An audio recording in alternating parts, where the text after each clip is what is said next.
In the name of the Father, and of the Son, and of the Holy Spirit. Thank you. Who can tell me what we're talking about today? The cross? Well, yes, sort of. I'll get back to that. What did we talk about last week?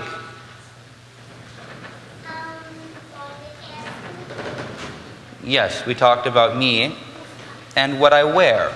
We talked about the priest's vestments. We're talking about vestments. We talked about them 2 weeks ago. We talked about them 1 week ago, and we're talking about them again today. So let's review. The first piece of vestment that the priest puts on is the sticharion, the long white robe that he wears at the bottom. Can you say sticharion? Very good. And when he puts it on, he says, I will greatly rejoice in the Lord, for he has clothed me in the garment of salvation, as a bridegroom decks himself with a garland, and as a bride adorns herself with her jewels. So he talks about a wedding and about how beautiful it is to wear the garment of the Lord. The second vestment that he wears is this. Who can remember what it's called? No, that's this. This is called the epitrachilion, which means upon the neck. And for short, you can say in English, the stole. Right? Stole. But say epitrachilion. Very good. And when the priest puts this on, he says, Blessed is God who pours out his grace upon his priests as oil upon the head, which runs down the beard. The beard of Aaron runs down even to the hem of his garments, always now and ever into the ages of ages. This is remembering what happens in the Old Testament when they make a priest. They would pour oil on his head to anoint him. We don't do that anymore, but we remember it with the epitrachilion, which shows the grace of God on the priest and the responsibility of the priest. It's, as we said, a yoke. It goes around the neck to show the burden and responsibility of the priest. So, the sticharion and the epitrachilion. Who can guess what we're talking about today? What would be next?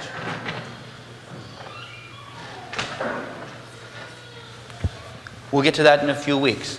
The next thing the priest puts on is the belt. You see the belt? It goes around, it ties the epitrachilion to the priest.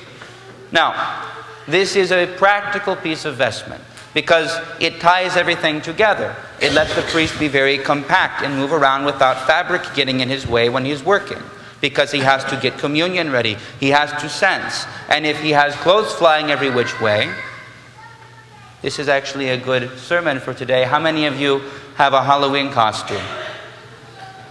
And how many of your costumes are big and flowy and get in the way? Would you play sports in your Halloween costume? Would you go running in your Halloween costume? Because it gets in your way. So, the priest has all these vestments, but if he's not careful, they'll get in his way. So he girds his loins. He ties the belt around his waist to keep everything where it's supposed to be. This is the same reason that in ancient times, a soldier wore a belt. Because he had armor, he had this, he had that, he had his sword, he had his dagger, and he needed something to keep them all together. So, when the priest puts on the belt, he is girding himself for the work that he has to do. He's getting ready to work. And that's what the prayer says. It says, Blessed is God who girds me with strength and has made my way blameless. Yanni, I said I'd get back to you.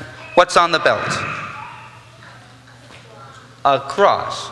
So there's a cross on every vestment that the priest wears. And when he puts it on, he blesses it with his hand, and then he kisses it, and then he puts it on. So, when the priest is getting vested, let's review then. He puts on this first. What's this called?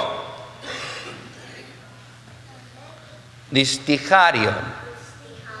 Right. Then he puts on this. What's this called? Epitrachilion. Very good. You get a gold star today. An imaginary one, but in my book you get a gold star. And then he puts on this, which is called the belt. There's a Greek word for it though. Zoni. Can you say zoni? Very good. But it's okay to just say belt. So, the priest's vestments can be symbolized by the belt. They are what he puts on to get ready for work. And anytime he's going to do a service, he has to be wearing the right clothes. So, just the same way, when you all come to church, you put on your good clothes so that you're ready for the work that we have to do. Now, let's stand up and we'll receive communion together.